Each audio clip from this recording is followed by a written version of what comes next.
The one and only Botticelli. Botticelli and Raphael, shirts and trousers. ஊடகம் வந்து நிக்குது, எல்லா தொலைக்காட்சியும் வந்து நிக்குது. இங்க ஒட்டிட்டீங்க. வழக்கு சம்பந்தப்பட்ட காவல்துறை வந்து வலசரவாக்கம் காவல்துறை, அது ஒட்டிடுது. ஒட்டினதை கூட உங்க வேலை முடிஞ்சிருது. இப்போ நீங்க எது கதவுல ஒட்டிட்டு போறீங்க? வீட்டில் நிறைய பேர் இருக்காங்க, என் மனைவி இருக்காங்க, அவங்க கிட்ட கூப்பிட்டு கொடுத்துருக்கலாம். ஏன்னா அழைப்பானை வாங்கும்போது கையெழுத்துணும். நீங்க ஒட்டிட்டு போனா நான் கையெழுத்து இடலை. அப்போ அது தேவையில்லைன்னா அவங்க கிட்ட கொடுத்துட்டு போயிருக்கலாம்ல. நீங்க ஒட்டினீங்கன்னா இப்போ எனக்கு பதிலாக கதவு வந்து உங்களுக்கு விளக்கம் தருமா? எப்படி நீ கதவுல ஒட்டிட்டு போறது நோக்கம் என்ன? நான் இல்லை தலைமறைவாயிட்டேனா, வேற எங்கேயும் என்னை தொடர்பு கொள்ள முடியாத தூரத்துக்கு போயிட்டேனா? எப்படி ஒட்டிட்டு அப்போ ஒட்டுற இடத்துல எதுக்கு ஊடகம் வருது? இவ்வளவு தொலைக்காட்சிகள் எதுக்கு அங்கே வந்துச்சு சொல்லுங்க? எதுக்கு வந்துச்சு?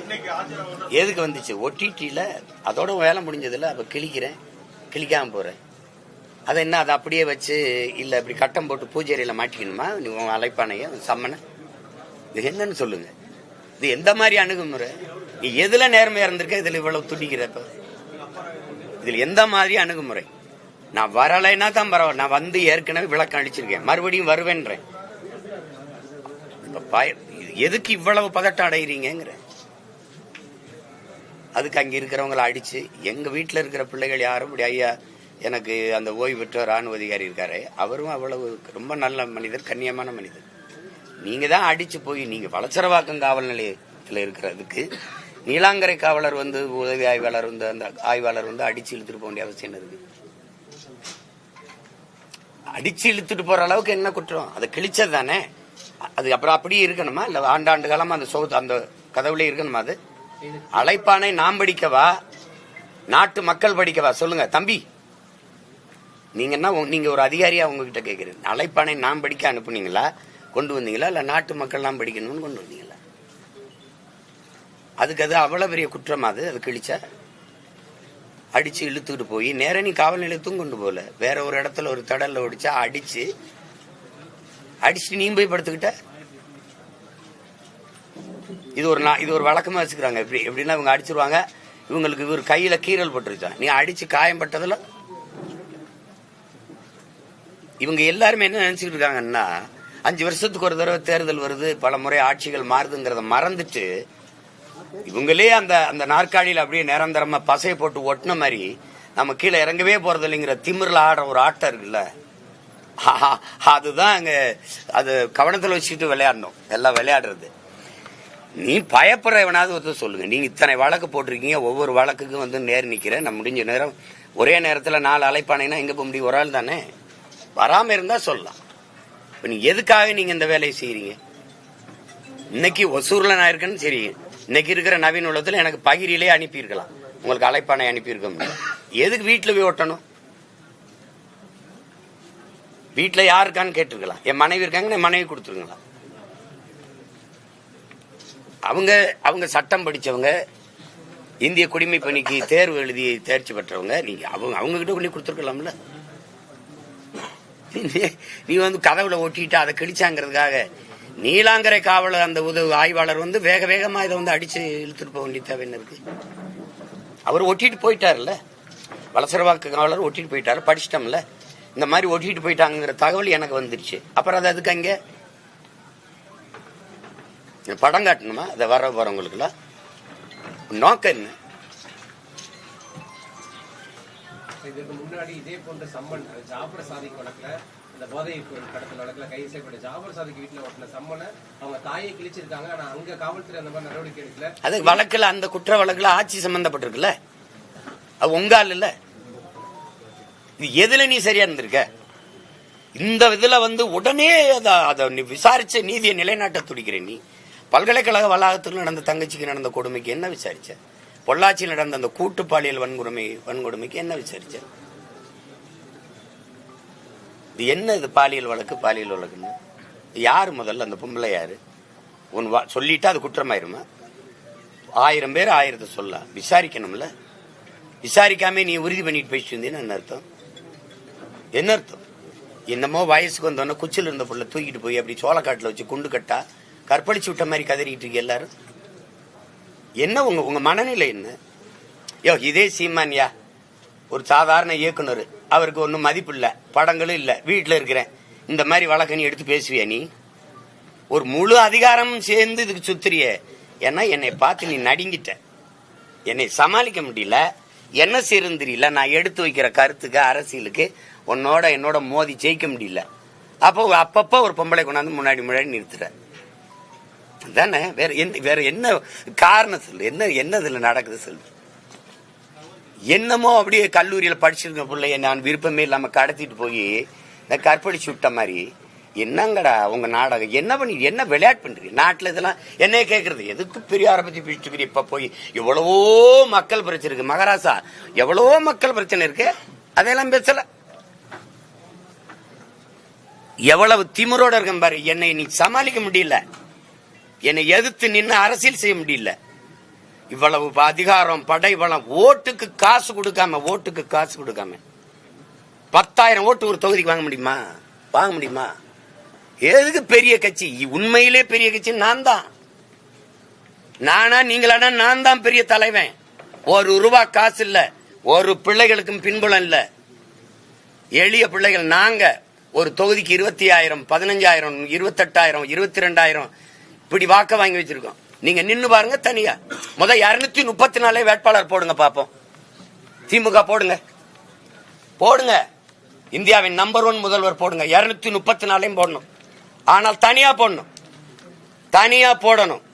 மனச்சான்றுக்கு விரோதம்ல ₹1 நேர்மையாளர்கள் மாறி ஆட்சி செஞ்சிருக்கேன் உங்க அப்பா காலத்திலிருந்து. நீங்க உண்மையிலேயே மனச்சான்றுக்கு விரோதம் இல்லாம இந்த மண்ணுக்கு மக்களுக்கு நல்லது செஞ்சது உண்மையானால், சத்தியமானால் அதையே சொல்லி வாக்குக்கு காசு கொடுக்காம வாக்கு வாங்கி காட்டணும். என்னைய தாண்டி காட்டணும். இந்த எளிய மகனை நீ வென்று காட்டணும். நீங்களும் 234, நானும் 234. 26 தேர்தல கூட்டணி எதுவும் கூடாது. உன் கருப்பு சிவப்பு கொடி என் தலைவன் ஏந்தி, என் பாட்டன் சோழன் ஏந்திய புலிக்கொடி. நான் சண்டை போடுவோம். திராவிடரா தமிழரா போடுவோம். கருணாநிதி மகனா, பிரபாகரன் மகனா மோதுவன் களத்துல 2 பேர். மத்த கட்சிகள் இருக்கட்டும், நம்ம 2 பேருக்கும் போட்டி நின்றுவோம். ஆனா வாக்கு காசு கொடுக்காது. நான் ஆட்சிக்கு வரல, எனக்கு சாதனைன்னு ஒன்னும் சொல்லிக்கிறல. நான் வந்தா செய்வேன் தான் என் மக்கள்கிட்ட சொல்ல முடியுது. நீங்க வந்திருக்கீங்க, செஞ்சிருக்கீங்கல்ல, சொல்லி கேளுங்க. உங்களை மாதிரி உங்க அப்பா முதலமைச்சர் அப்படி நான் வந்தவன் இல்ல. சாதாரண விவசாயி மகன். எனக்கு ஒண்ணும் கிடையாது. மக்களிடம் இருந்து மக்களின் துயர துன்பங்களை சுமந்து மக்களுக்காக வந்த மகன். என்னைய சமாளிக்க முடியல, ஒண்ணுமே பண்ண முடியாது. நீங்க எத்தனை வழக்கு, எவ்வளவு அழுத்தம் கொடுத்தாலும் அஞ்சுற ஆள் கிடையாது, பயப்படுற ஆள் கிடையாது. இந்த சும்மா குண்டு வீசுறது, பெட்ரோல் குண்டு, நிஜ குண்டு வீசும்போது ஊடறுத்து போய் என் தலைவனை சந்திச்சு வந்தவன் நான். எனக்கிட்ட வந்து பூச்சாண்டி எல்லாம் விட்டுறணும். வருவேன்னா வருவேன், 11 மணிக்கு வந்தே முடியாது. நான் நினைக்கும் போதுதான் வருவேன். என்ன அப்படி எந்த இடத்துல நேர்மையா நின்று நீங்க எல்லாம் விசாரிச்சு முடிச்சிருக்கீங்க? தம்பி ஆங்ஸ்டாம் கொலையில எத்தனை மாதமா விசாரிக்கிற? 3 பேரை சுட்டா ஏன் சுட்டான்னு கேட்டா விளக்கு இருக்கா? கொலை செஞ்சவன கைது பண்ணி வண்டியில ஏத்தியதே இருக்குல்ல. ஏன் செஞ்சான், யார் சொல்லி செஞ்சான்னு ஏன் அவனுடைய வாக்குமூலம் வெளியில வரல? ஏன் வரல? ஞானசேகரன் ஒரே ஆளு தான் அந்த பாலியல் அந்த குற்றச்செயலில் ஈடுபட்டாரா? அப்ப அந்த சாருக்கு, அந்த சார் அப்படிங்கிறது எந்த சார்? அப்போ உங்களுக்கு தேவைன்னா ஒண்ணு செய்வீங்க எதுல. ஆனா நீங்க எல்லாரும் கவனத்துல வச்சுக்கிறீங்க, இந்த அதிகாரம் நிலையானதுன்னு நினைச்சு வேலைகளை செய்யாதீங்க. கால சக்கரம் வரலாறுங்கும் சுழன்று கொண்டுதான் இருக்கு, பாத்துக்கிறீங்க. அந்த காவல் ஆய்வாளர் பின்புலம் ராஜீவ்காந்தி படுகொலை எப்ப அவர் தந்தை உயிரிழந்தாகவும் அவருடைய மகன் தான் இவரு அப்படிங்கிற மாதிரி ஒரு பின்புலம் வெளியே இருக்கு. அதை எப்படி பாக்குறீங்க? இல்ல அதனாலதான்? அதெல்லாம் நான் பாக்கல. அவர் எனக்கு தெரியும். எங்க அண்ணன் SSPயா இருக்கும்போது சந்திரசேகர் அவர் வீட்டுல அவர் கீழே அவர் பணி செய்யும் போது பல முறை பார்த்திருக்கேன். இதே பல தடவை இந்த இதுலப்ப எங்க வீட்டுக்கு பாதுகாப்பு நின்னவர் தானே. இப்ப எல்லாரோட நல்லா பேசுறவர் தான். திடீர்னு அவருக்கு ஏதோ ஒரு ஆவேசம் வந்து அவர் ஏதோ இயங்குறாரு. அவங்க அப்பா இறந்ததுக்கு அதுக்கு நம்ம ஒன்றும் பண்ண முடியாது. ராஜீவ்காந்தி இறந்ததுல உங்களுக்கு இவ்வளவு வழி இருக்குன்னா ராஜீவ்காந்தியால நாங்க 2020 20,000 பேர் 30,000 பேர் இறந்துருக்கோம். அதையெல்லாம் யாருக்குமே உங்களுக்கு தெரியுமா தெரியாது? அதுக்கு நீங்க பழி வாங்குறீங்களா? அதெல்லாம் பேசுங்க, எல்லாத்தையும் பேசுங்க. தர்மம்னா, நியாயம்னா, உண்மைனா எல்லாத்தையும் பேசணும். ஒரு நாட்டின் படையை அனுப்பி பாதுகாக்க போறேன்னு சொல்லிட்டு என் மக்களை கொண்டு குவிச்ச கொடிய படையை அனுப்பிய தலைவர் மதிப்பிற்குரிய ஐயா ராஜீவ் காந்தி அவர்கள். நீங்க பேச யாரு இல்லைன்னு நினைக்கிறீங்க? ஒரு மகன் நான் இருக்கேன். என்னை சுத்தி பல லட்சக்கணக்கான படை இருக்கு. சும்மா நாங்க விட்டு அப்படி சின்ன பயில நினைக்காதீங்க. அதிகபட்சம் நீ என்ன பண்ணிடுவேன்? என்னை வளர்த்த தலைவன் சாக துணிஞ்சிரு, எல்லாம் சாதாரணமாயிரும் சொல்லிதான் அனுப்பியிருக்காப்ல. அதுக்கெல்லாம் பயப்படுற ஆள் கிடையாது. அதிகபட்சம் நீ ஜெயில போடலாம், போடு. உங்க அப்பா போட்டவர் தானங்க, போட்டவர் தானே. ஓராண்டுக்கு மேல போட்டார், தொடர்ச்சியா போட்டார். பயந்த மாதிரி தெரியுதா? சொல்லு, பயந்த மாதிரி தெரியுதா இல்ல பயப்படுற மாதிரி தெரியுதா? வழக்கு அது என்ன நான் பார்க்காத வழக்கா? தமிழ்நாட்டில் இருக்கிற அரசியல் தலைவர்களே அதிக வழக்கு வாங்கின ஒரு மகன் நான் தான். எனக்கு முன்னாடி அண்ணன் நக்கீரன் கோபால் இருந்தாரு, அவர் அரசியல் இல்லை. இப்ப அவரை நான் முந்தி போயிட்டேன். அவர் 200 வச்சிருந்தாரு, இப்ப நான் 230க்கு மேல போயிட்டேன். நீங்க பெரிய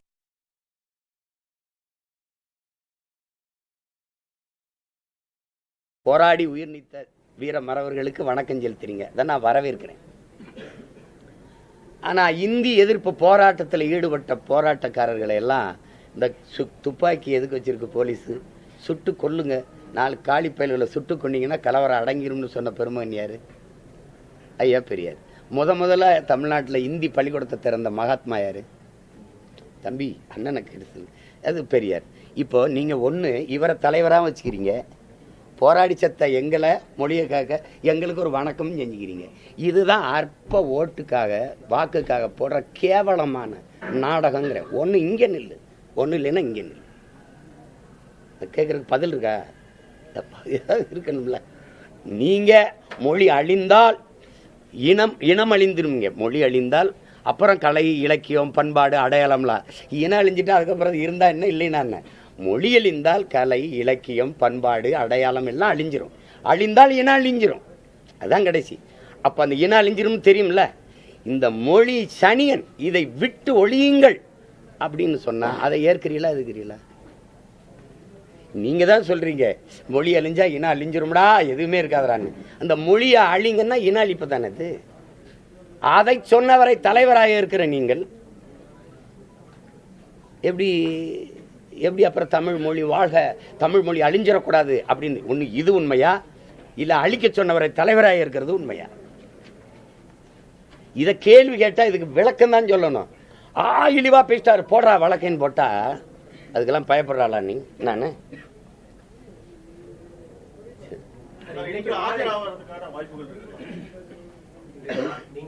நீங்க எல்லாம் என்ன சொல்றீங்க? ஆஜராக தெரியல. காலையில 6 மணி, காலையில 6 மணிக்கு எனக்கு வசதியான நேரத்தில் தான் நான் ஆஜராக முடியும். 8ஆம் தேதி வரைக்கும் எனக்கு வேலை இருக்கு. 2ஆம் தேதி போராட்டம். இப்போ நாளைக்கு போயிருந்து நாளைக்கு கிளம்புனா தான் நான் 2ஆம் தேதி தென்காசியில் போராட்டம். அப்போ திருப்பி ஒவ்வொரு இது நான் குறிச்சிட்டேன், சோறுட்டிலாம் ஒட்டிட்டோம். அதில் பின்னடைய முடியாது. ஏன்னா ரொம்ப காவல்துறை விரும்பினா வேணா போய் நேர் நின்று அதே தான் சொல்லணும். அப்போ அந்த காலத்தில் என்ன நடந்ததுன்னா அப்படின்னா அதே கதை தான் சொல்லணும்.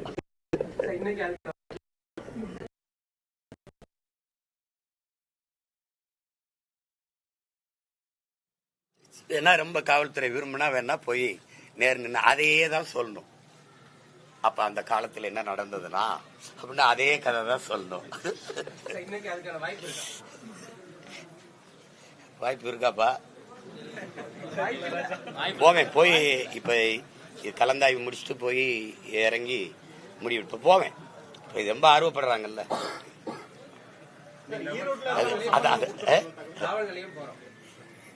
ஆமா, அவங்க என்னை அவ்வளவு மதிப்பில்லை. அந்த அந்த பொம்பளை கொடுத்த மரியாதை நமக்கு இல்லை நாட்டில். ஏன்னா இது தேடி போய் வீட்டில் போய் அம்மா தாயே அப்படின்னு கேட்பாங்க. நம்ம அப்படி இல்லை, அப்படி இல்லை. அதனால நம்மளை காவல் நிலையத்துக்கு வர சொல்லி தான் விசாரிப்பாங்க. போவேன். போய் எப்படி நம்ம போய் இறங்க எப்படி 6:30 ஆயிரும், 6 மணியை போல போவேன். உறுதியா போவேன்.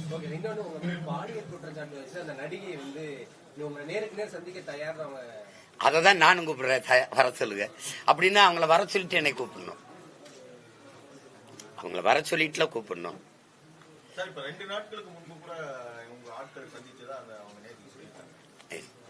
எங்க ஆளுக்கு சந்திக்கணும் இல்லை, சந்திக்க வாங்கன்னு அவங்க கூப்பிட்டுருக்காங்க. அதுக்கப்புறம் அவங்க தொடர்புக்கே வரல. குறிப்பா 2 கோடி ரூபாய் வரை கொடுக்க தயார் அப்படிங்கிற மாதிரியான ஒரு செய்தி பரவுது. அவங்களுக்கு அந்த நடிகைக்கு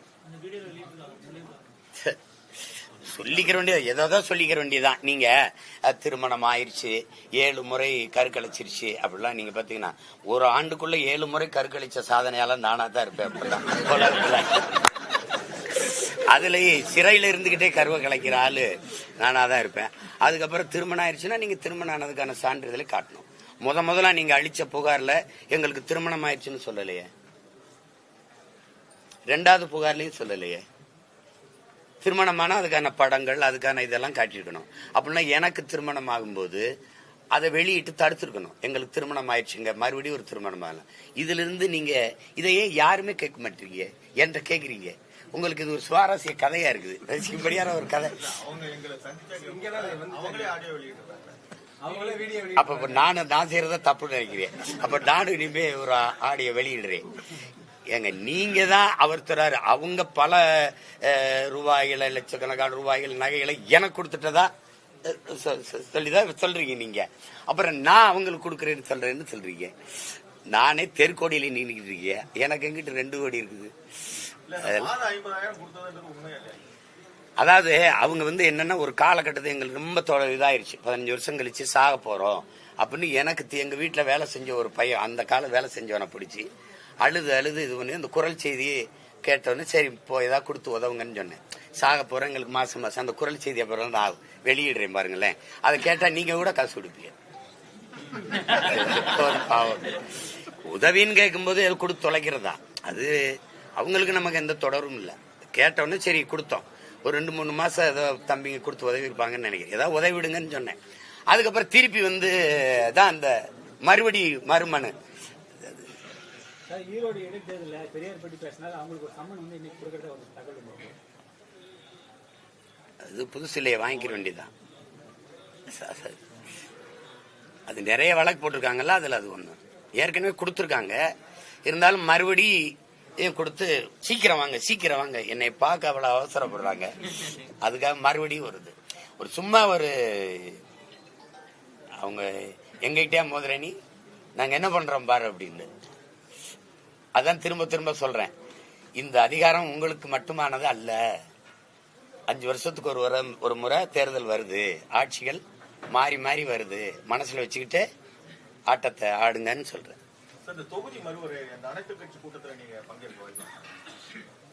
எந்த கட்சி கூட்டுது? இந்த கட்சி அதை கொண்டு வரும்போது என்ன பண்ணிட்டு இருந்துச்சு?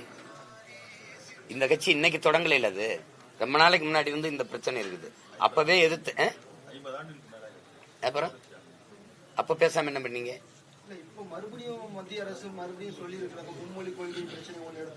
மும்மொழி கொள்கை இன்னைக்கு நேத்து இல்ல, அன்னையில இருந்து இருக்கு தம்பி. மும்மொழிங்கிறது காங்கிரஸ் பாரதிய ஜனதாவின் கொள்கை. இப்ப எங்கள் தமிழ் தேசியர்களின் கொள்கை ஒரு மொழி கொள்கை தான். ஆங்கிலம் பயன்பாட்டு மொழி, தமிழ் பயிற்று மொழி, வழிபாட்டு மொழி, பண்பாட்டு மொழி, எல்லாமே ஆட்சி மொழி, அதிகார மொழி. எனக்கு மட்டும் இல்ல, அது ஆந்திராவுக்கு தெலுங்கு, கர்நாடகாவுக்கு கன்னடா, அப்படித்தான் இருக்கணும்.